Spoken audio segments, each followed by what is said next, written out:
자, 오늘 성경 말씀 읽습니다. 마가복음 11장 22절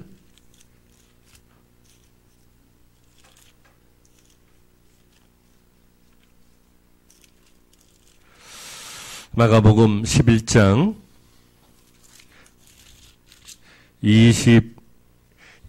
22절에서 24절까지입니다. 마가복음 11장 22절에서 24절까지. 자, 22절부터 읽습니다. 예수께서 그들에게 대답하여 이르시되 하나님을 믿으라.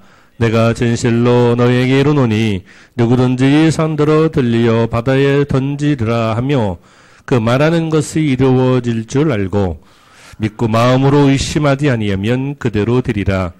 그러므로 내가 너에게 말하노니 무엇이든지 기도하고 구하는 것은 받은 줄로 믿으라. 그리하면 너에게 그대로 되리라. 아멘. 저는 원래 좀 약간 좀 수준이 낮게 쉽게 좀 유치하게 그렇게 설교를 좀 준비를 많이 합니다. 그래서 농촌 사람들이 좀 이해하기 쉽게 그런 식으로 말씀을 많이 준비하고 사투리도 많이 사용하고 합니다. 그런데 햇빛교회 와서 이제 좀 바꿨어요. 그렇지만 이제 1년 동안 친하게 됐으니까 그렇게 말씀을 준비하려고 합니다. 요즘에 목사님들이 말씀을 준비할 때 너무 경쟁하다 보니까 좀 오버페이스, 좀 말씀을 전할 때 오버하는 그런 경우가 많이 있고요. 그 다음에 좀 특이하게 하려고 해석도 이상하게 하고 막 그래요. 네. 결코 바람직하지가 않습니다. 왜냐하면 우리 한국교회가 잘못한 것도 많지만 50년 동안 60년 동안 한국전쟁 이후에 우리 믿음의 선진들이 말씀을 전하고 받고 기도하고 했던 모든 것이 맞아요. 우리 조상들의 그 신앙의 훈련과 그들이 했던 모든 것이 일정 부분 다 맞습니다. 그렇기 때문에 처음 신앙을 회복해야 되고요. 옛날로 돌아가야 될 줄 믿습니다. 그러므로 요즘 사람들은 성경을 좀 이상하게 해석하고 특별하게 나가고 목사님들도 그래서 오버하고 그렇게 하는 그런 말씀 해석은 결코 바람직하지가 않습니다. 나중에 어떻게 변하느냐면 하나님을 행복하게 하는 것이 아니라 하나님을 기쁘시게 하는 것이 아니라 사람을 기쁘게 합니다. 그렇게 가다 보면. 그리고 성도들이 싫어하는 그런 말씀은 다 빼버리고 성도들이 듣기 좋은 그런 얘기만 하게 돼 있어요. 네. 그래서 악화가 양아를 구축한다. 그런 말이 믿음에도 신앙생활에도 그대로 적용되는 것입니다. 악화가 양아를 구축한다. 성경적 해석 방법은 대개 두 가지가 있어요.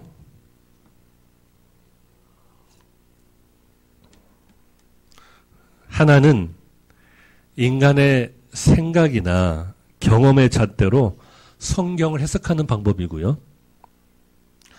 성경으로 들어가서 나를 해석하는 방법인데요. 말씀을 통해서 나를 보는 것입니다.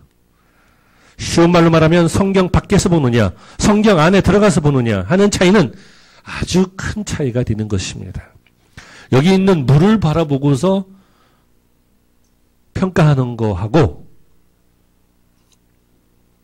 물을 마시고 평가하는 거하고는 틀리겠죠. 물맛이 좋네요. 그래서 요한복음 1장 18절에 보면 본래 하나님을 본 사람이 없으되 아버지 품속에 있는 독상하신 하나님이 나타나셨느니라. 예수님이라고 하지 않고 예수님을 하나님이라고 그랬어요. 그래서 성자 하나님 그렇게 부르기도 하는 것입니다. 나타내셨다. 보이셨다. 그래서 성경 안으로 들어가서 성경을 보는 사람하고 성경 밖에서 성경을 보는 사람하고는 차이가 있겠죠. 당연히. 자, 우리가 밖에서 구경하는 거하고 안에 들어가서 구경하는 거하고는 틀리겠죠. 그렇게 이해하시면 됩니다. 그러니까 많은 성도들이 또 교회를 안 다녀도 저희 처남도 그랬어요. 옛날에 교회 안 다닐 때는 성경을 너무나도 열심히 잘 읽어요. 교회 안 다니면서도. 왜 읽느니? 성경을 알아야 지식이 풍성해지고 어디 가서 대화할 수 있고 성경을 알아야만 상식이 풍부해진다나? 그렇게 얘기하더라고요. 맞습니다. 그러니까 교회 안 다니는 사람 중에서도 성경을 많이 아는 분이 있어요. 그것은 성경 밖에서 성경을 보는 거예요. 모델하우스가 있는데 겉에서 볼 때하고 안에 들어가서 볼 때는 차이가 있겠죠. 그러니까 성도가 하나님 말씀을 통해서 은혜를 받고자 한다면 성경 안에 들어와서 하나님 말씀을 바라봐야 될 줄 믿습니다. 예. 아멘 좀 크게 하세요. 다시 한번. 예수님 중심으로 성경을 해석하시기를 예수님의 이름으로 부탁드립니다. 예. 아멘을 크게 하면 좋아요. 치매 예방도 되고. 그래서 저도 힘나고 또 새로 나온 성도들도 이 교회가 은혜가 있구나 이렇게 생각을 합니다. 성도는 믿음으로 산다고 하였습니다. 따라서 성도에게 믿음보다 더 귀한 것은 없어요.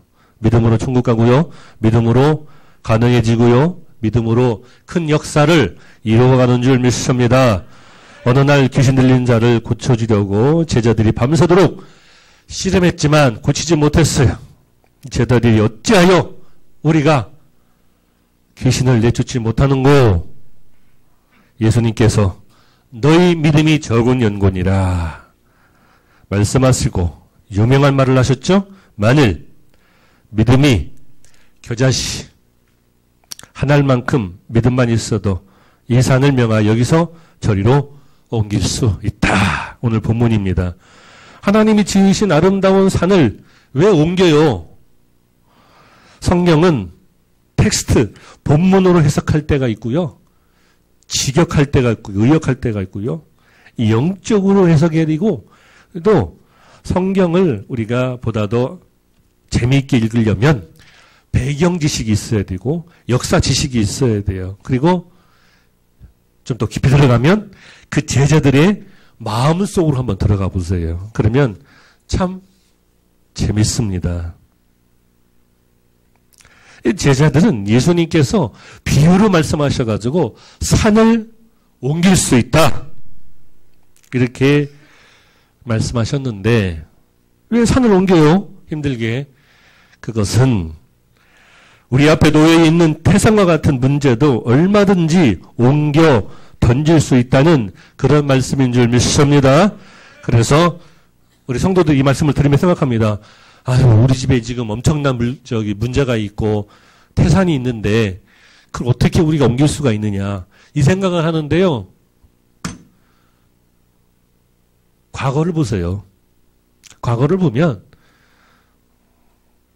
우리 어렸을 때 학교 다니고 하는 게 힘들고 어렵지 않았습니까? 그죠? 그때는 먹을 것도 없었고. 근데 그 고비 넘겼잖아요. 또 어떻게 하다 보니까 결혼도 하게 됐고요.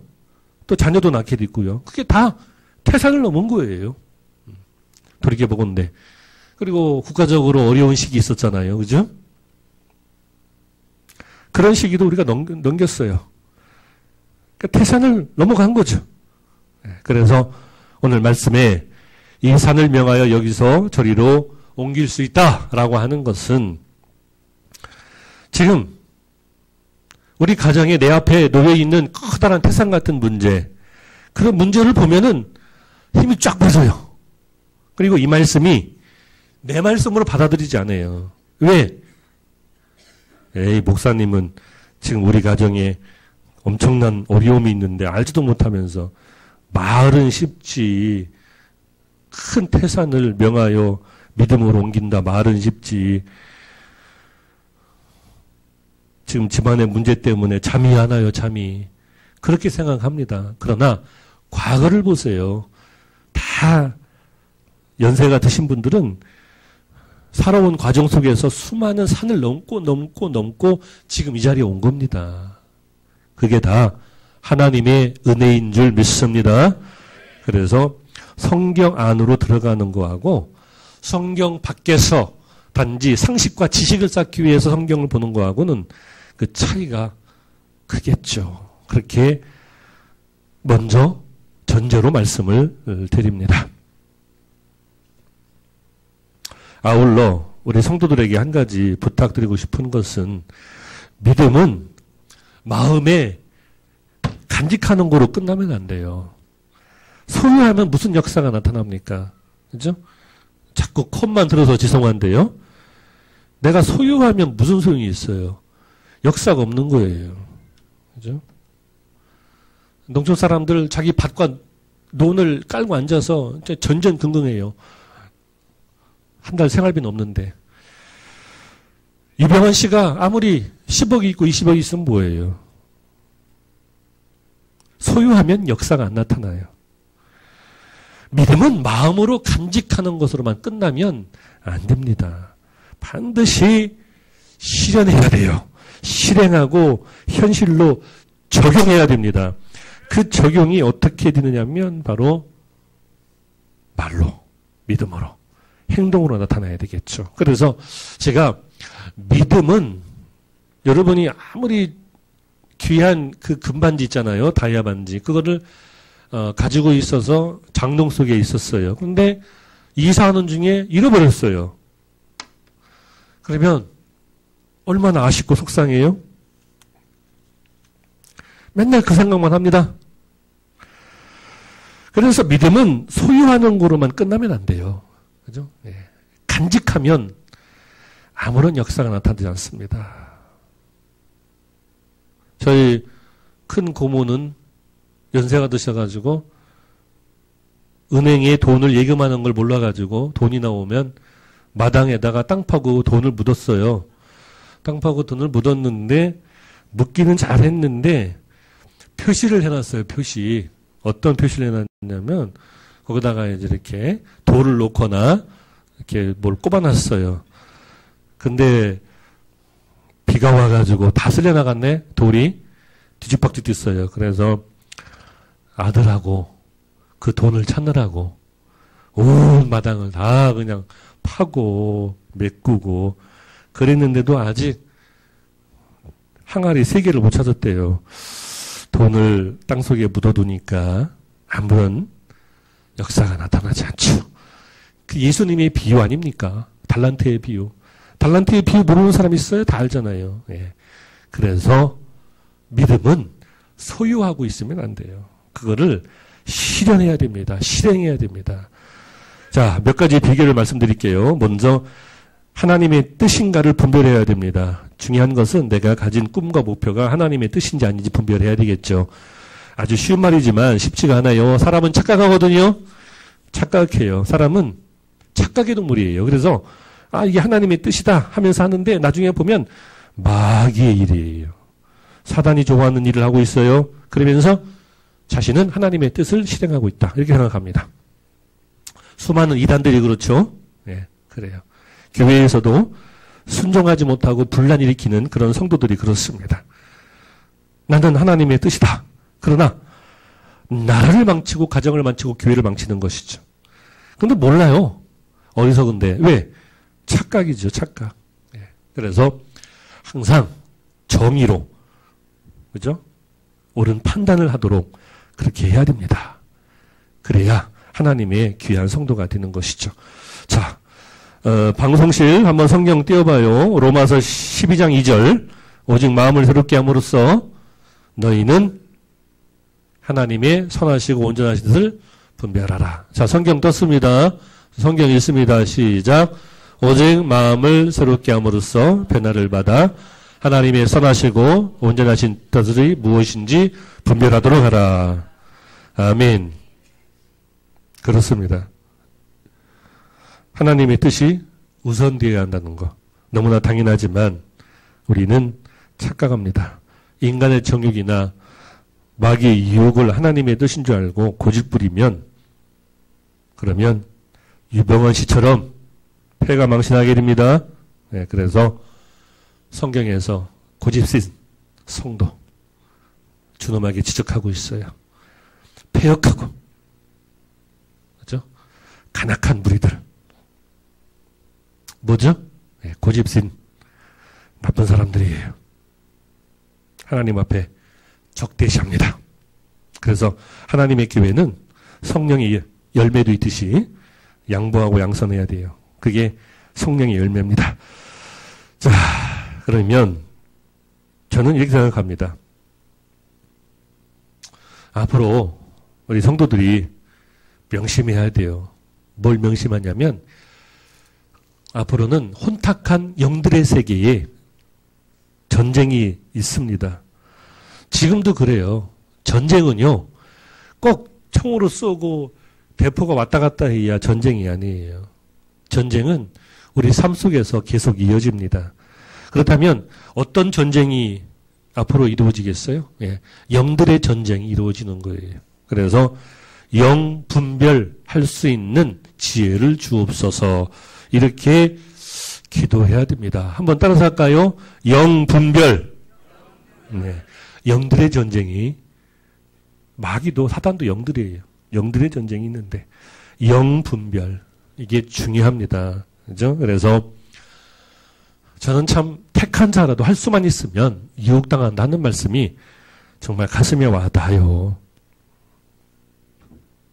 그래서 우리 성도들이 정말 하나님의 성경의 말씀의 지혜로 영 분별하는 그런 지혜가 있기를 예수님의 이름으로 간절히 축원합니다. 고린도전서 10장에 보면 전체에 보면 이런 내용이 있어요. 요약하면 그렇습니다. 첫째, 하나님 영광을 위해서 하고 있느냐? 뭘 하더라도 교회는 반드시 더 특히 적용돼야 돼요. 두 번째, 이웃에게 유익이 되느냐? 다른 사람에게 유익이 되느냐? 교회는 존재 목적이 뭐예요? 예, 선교입니다. 그래서 날마다 예수 믿는 사람들이 더 많아져야 되겠죠. 그게 교회의 존재 목적이에요. 세 번째는 뭐예요? 영혼 구원에 도움이 되느냐? 즉 영혼 구원을 목적으로 하고 있느냐? 그러면 조금 무리해도 돼요. 좀 지나쳐도 됩니다. 왜? 평범하게 해서 되겠어요? 그죠? 요즘에는 뭔가 남들보다 더 특별하게 해야 되겠죠. 예. 그리고 두 번째로 불타는 소원을 가져야 됩니다. 성령이 불타는 교회. 그죠? 네. 다 한번 따라서 합시다. 성령이 불타는 교회. 예, 그 말은 바로 성령의 불로 우리의 소원이 이루어지는 교회를 말하고 있습니다.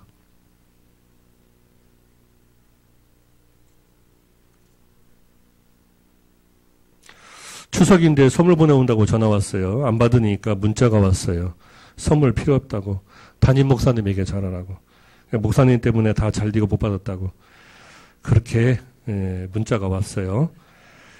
분명한 것은 교회가 잘 되면 가정이 잘 되고 자녀가 잘 되고 물질의 축복을 받게 되어 있습니다. 여러분, 많은 성도들이 착각을 해요.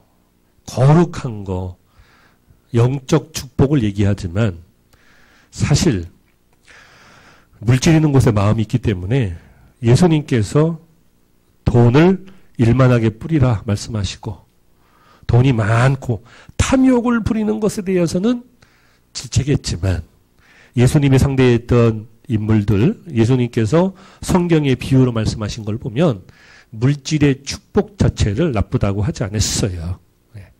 오히려 요한 웨슬리 목사님이 하셨던 것처럼 저번에도 지난주에도 말씀드렸죠?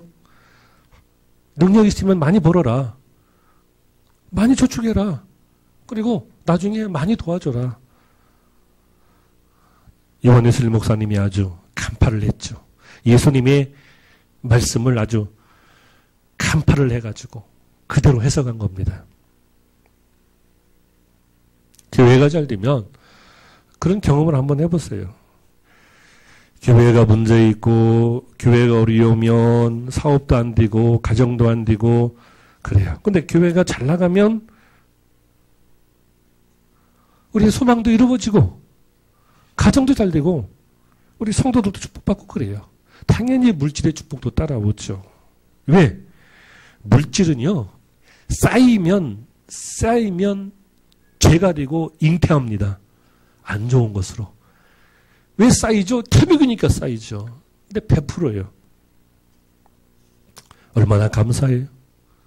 너무나도 좋은 거죠. 마귀가 주는 소원인데요. 마귀가 주는 소원.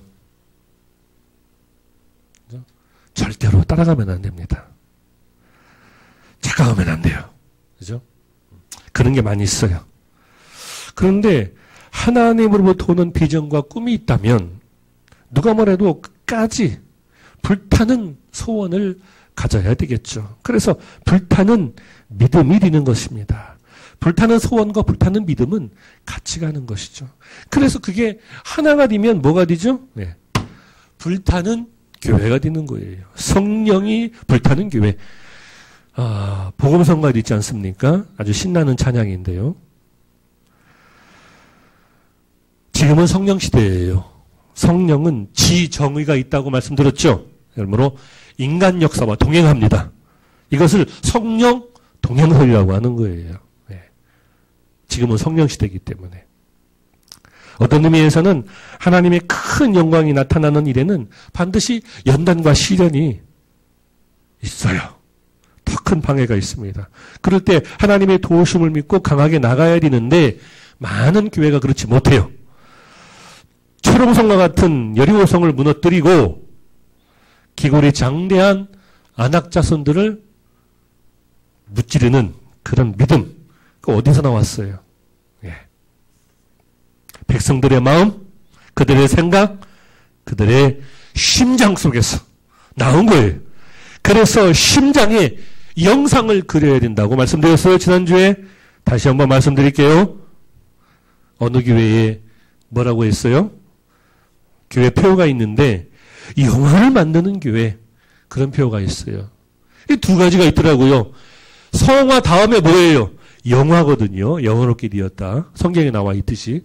그리고 영화를 만드는 교회, 거룩한 영화를 만드는 교회, 그렇게 해석을 하더라고요. 그렇습니다. 여러분, 이 이미지가 얼마나 중요한가 하면요, 상상의 나라를 펼칠 때 내가 밤에 잘 때 짧은 시간 동안 이상한 상상을 하지 말고요, 그 시간에 나의 소망이 완성되어서 이루어진 모습을 이미지 메이킹 하면은 그게 여러분의 가슴에 심장에 박혀서 자기도 모르게 무의식 중에 기도 속에서 말 속에서 행동에서 그것이 살아 움직이는 줄 믿습니다. 그러므로 믿음은 간직만 하면 안 돼요. 그렇죠? 소망도 마찬가지예요. 아니, 가지고 있으면, 소유하고 있으면 무슨 역사가 나타납니까? 소유하면 써야죠. 써야죠. 뭐라도 사야 되고 뭐라도 베풀어야 되고 해야 역사가 나타나는 것입니다. 그냥 가지고 있고 소유하면 아무런 역사가 나타나지 않는 것이죠. 그래서 이미지 메이킹이 중요한 겁니다. 그래서 우리가 너무나도 잘 알고 있는 믿음은 바라는 것들이 실상한 거요, 보이지 않는 것들의 증거니, 그 말 속에는 이미지 메이킹을 하라는 얘기예요. 바라고 원하는 꿈을 내가 그려보는 거예요. 내가 그 자리에 서 있는 거죠. 그것을 자꾸만 디내어 보면 생명의 근원은 어디에 있어요? 피에 있어요. 피는 어디에? 심장에 있는 거 아니에요. 심장에서 피를 돌게 하잖아요. 착각하지 마세요. 생명의 근원이 머리에 있다. 아닙니다. 머리는 죽어도 심장에 사람은 살잖아요. 심장에 있어. 그래서 예수님께서도 너희 심령에 있을지어다. 그렇게 말하고 있는 것입니다. 왜? 가슴이 뜨거워야죠. 그런데 교회가 가슴이 식었고 절망해 있고 뭘 해도 감동이 없고 하면 안 되는 겁니다. 심장이 뜨거워야 하나님이 일할 수 있다는 것은 여러분 뭐 다 알잖아요. 과학적으로 증명되어 있잖아요. 자, 그러면 심장이 뜨거워지면 가슴에 심장의 영상이 그려지면 이제 뭘 해야 되죠? 예, 입으로 시인해야 되는 것입니다. 이거는 저의 말이 아니에요. 로마서에 있는 말이잖아요. 믿고 입으로 시인해야 구원받는 거죠. 예. 그래서 하나님께서 다른 동물들에게는 말을 안 주었는데 다른 동물에게는 뭘 주었어요? 소리를 주어, 소리. 근데 우리에게는 뭘 주었어요? 말을 주었어요. 왜? 말로 고백하라고. 예. 그래서 말로 시인해야죠. 쉽지만 어려워요. 왜? 우리나라 사람들은 내성적이에요. 그래서 생각은 하고 있는데 말로 표현을 못해요. 안 됩니다. 말로 표현해야 됩니다. 그죠? 그래서 우리 남편들 사랑하는 아내에게 하루에 3번씩 사랑합니다. 이렇게 하셔야 됩니다. 네. 하기 힘들죠? 네, 그렇습니다. 네, 그러면 마찬가지입니다. 자기 사랑하는 아내에게 하루에 3번 사랑합니다. 얘기도 못하는데 어떻게 이런 믿음의 말을 합니까? 아니죠. 그죠? 한번 가슴에 손 얹고 생각해 보세요. 나는 믿음의 말을 합니다. 거짓말하지 마세요. 안 합니다. 그죠? 막상 가만 생각해 보세요. 안 해요. 그리고 어떤 말 해요? 부정적인 말. 죽겠다. 그죠? 뭐 교회가 은혜가 없다. 그죠? 뭐 어쩌고 저쩌고 맨 그런 얘기만 합니다. 당연히 은혜가 없죠. 마음속에 이 가슴 속에 심령 속에 은혜가 없게끔 되어 있는데 은혜가 있을 수가 없죠. 그래서 성도들이 잘 알아들으셔야 됩니다. 입으로 시인한다고 했을 때 단순히 생각하면 나는 입으로 매일매일 시인하는데 아니에요. 입으로 뭘 시인하는 거죠? 예, 하나님의 언어로 할 수 있다. 괜찮다. 좋다. 이렇게 시인해야 되는데 사실 한번 생각해 보세요. 자, 내일 한번 시험해 보세요. 새벽에 일어났을 때부터 저녁에 잘 때까지 한번 분류해 보세요. 좋은 말하고 나쁜 말이 3배, 4배는 많습니다. 그러니까 그냥 막연하게 하지 마시고요. 이제부터 우리 에픽교회 성도들은 긍정의 말, 할 수 있다는 말, 심장에 품고 입으로 좋게 시인하기를 예수님의 이름으로 축원합니다. 그래서 선포하고 시인하고 명령하라는 거예요. 따라서 합시다. 선포하고 시인하고 명령하라. 그렇습니다. 제가 축복 기도할 때 명령하잖아요. 육체의 병, 집안에 문제 있는 그런 집안들 다 회복되고 더러운 귀신과 악한 영은 물러갈지어다. 왜? 저는 예수님의 명령에 따라서 하는 거예요. 그 뒤에 책임은 예수님이 지시는 줄 믿습니다.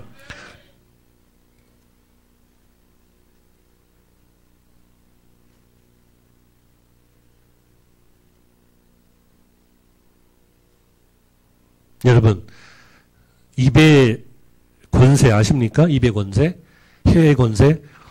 오죽했으면 혀의 권세라고 했을까요? 그죠? 혀의 권세. 그래요. 입의 권세가 달려 있습니다. 심지어 우리가 구원받아 영원한 천국에 들어가느냐? 영원한 지옥으로 가느냐? 입의 권세가 달려 있어요. 그 성경에 보면 로마서 나와 있잖아요. 입으로 시인하는 것.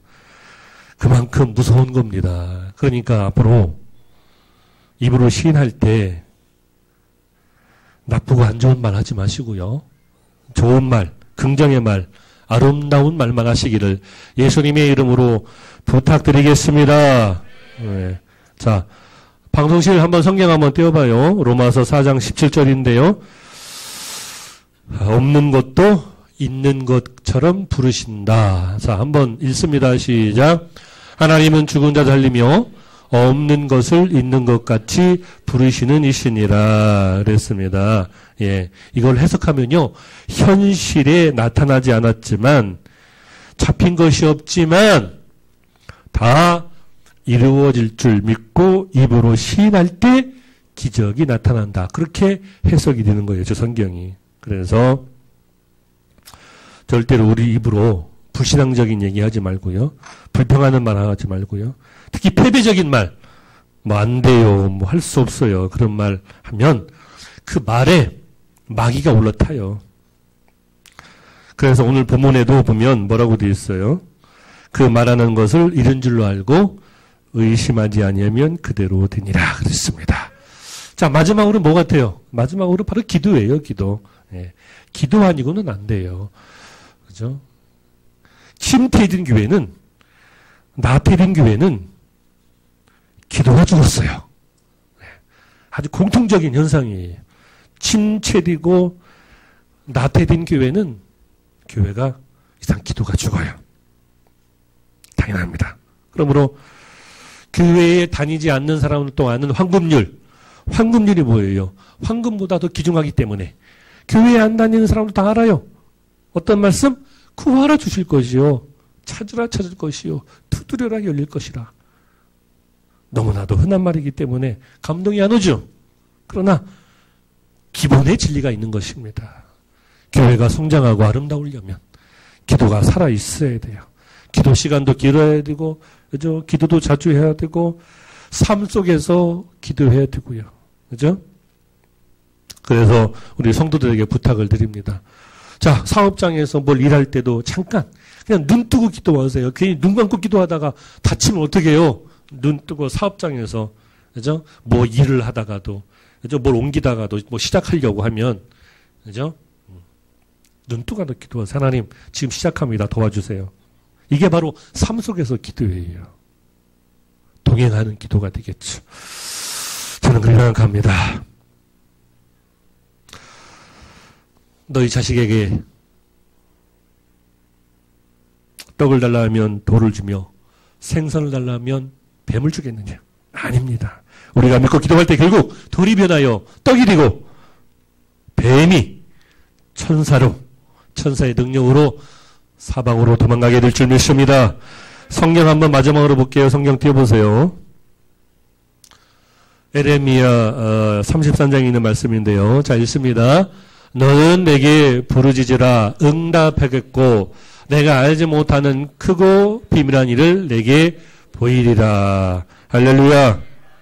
반드시 우리 에픽교회는 성도들이 합심해서 기도할 때 하나님의 역사와 기적이 일어나게 될 줄 믿습니다. 반드시 이루어질 줄 믿습니다. 하나님의 큰 영광이 우리 에픽교회 미래에 준비되고 있습니다. 영화를 만드는 그런 교회가 되기를 예수님의 이름으로 축원합니다. 시나리오는 우리 성도들이 써야 됩니다.